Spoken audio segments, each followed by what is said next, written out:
ನಾನು 25 ವರ್ಷದಿಂದ ಮೆಡಿಟೇಷನ್ ಮಾಡ್ತಾಯಿದ್ದೀನಿ, ವ್ರತಗಳು ಮಾಡ್ತೀನಿ, ಹಬ್ಬಗಳು ಮಾಡ್ತೀನಿ, ನಾನು ಭಜನೆಗೆ ಹೋಗ್ತೀನಿ, ಎಲ್ಲ ಮಾಡ್ತೀನಿ. ಏನು ನನ್ನಲ್ಲಿ ಪರಿವರ್ತನೆಯೇ ಆಗಿಲ್ಲಮ್ಮ. ಏನು ಮಾಡೋದು, ಏನಾದರೂ ಮಾಡಬೇಕು. ಒಂದೊಂದು ಸತಿ ತುಂಬ ಬೇಜಾರಾಗೋಗುತ್ತೆ, ಒಂಚೂರು ಸಕ್ಸಸ್ ಇಲ್ಲ ನನ್ನದು. ನಾನು ಅವ್ರ ಮುಖ ನೋಡಿದ ತಕ್ಷಣ ಹೇಳಿದೆ, ಎಷ್ಟೊಂದು 25 ವರ್ಷ ಅಂದರೆ ಸಾಮಾನ್ಯನಾ? ಎಷ್ಟು ಎಫರ್ಟ್ ಹಾಕಿದ್ದೀರಾ, ಎಷ್ಟು ಭಜನೆ ಮಾಡಿದ್ದೀರಾ, ಎಲ್ಲೆಲ್ಲಿ ಹೋಗಿದ್ದೀರಾ ಪಾಪ. ಪಿರಮಿಡ್ ವ್ಯಾಲಿಗೆಲ್ಲ ಹೋಗಿದ್ದೀನಿ ಅಂತೀರಾ, ಧ್ಯಾನ ಮಾಡಿದ್ದೀನಿ ಅಂತೀರಾ. 25 ವರ್ಷ ಎಫರ್ಟ್ ಹಾಕಿದ್ದೀರಾ, ಸಕ್ಸಸ್ ಇಲ್ಲ ಅಂತೀರಾ.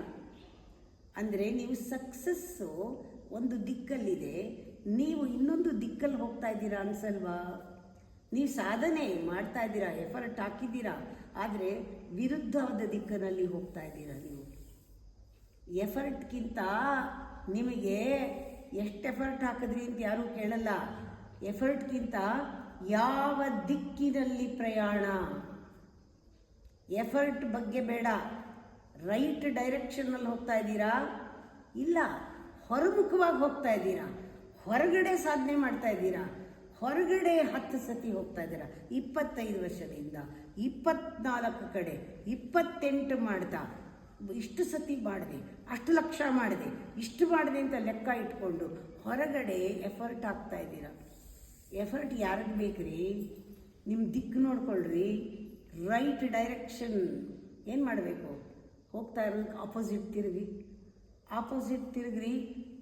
ಅಷ್ಟೇ ಮಾಡಬೇಕಾಗಿರೋದು. ಒಳಗೋಗಿ ಮಾಡೋದೆಲ್ಲ ನಿಲ್ಲಿಸಿ ಒಳಗೋಗಿ. ನಿಲ್ಲಿಸ್ಬಿಡ್ಬೇಕಾ? ಹೌದು. ನೋಡಿ ಎಷ್ಟು ಅಂಟ್ಕೊಂಡಿದ್ದೀರಾ, ಅದು ನಿಮ್ಮನ್ನು ಬಿಡ್ತಾ ಇಲ್ಲ. ಇಲ್ಲೇ ಸಿಕ್ಕಾಕೊಂಡಿರೋದು. ಒಳಗೋಗಿ ಬಿಡಿ. ಈಗ ನಿಮಗೆ ಮುಕ್ತಿ ನಿಮ್ಮ ಎಫರ್ಟಿಂದ, ನಿಮ್ಮ ಭಜನೆಯಿಂದ ನಿಮಗೆ ಮುಕ್ತಿ ಆಗಬೇಕು. ನೀವು ಹೋಗ್ತಾ ಇದ್ದೀರಾ, ಅದರಿಂದ ಮುಕ್ತಿ ಆಗಬೇಕು. ಸೈಲೆಂಟಾಗಿ ಕೂತ್ಕೊಳ್ಳಿ, ಒಳಗೋಗಿ. ಅಷ್ಟೇ ಮಾಡಬೇಕಾಗಿರೋದು. ದಿಕ್ಕೇ ತಪ್ಪು, ದಿಕ್ಕೇ ಬೇರೆ ದಿಕ್ಕಲ್ಲಿ ಹೋಗ್ತಾ ಇದ್ದೀರ. ಅಪೋಸಿಟ್, ವ್ಯತಿರಿಕ್ತ. ಎಷ್ಟು ಸಾಧನೆ ಮಾಡಿದ್ರಿ? ಏನು ಪ್ರಯೋಜನ ಇಲ್ಲ.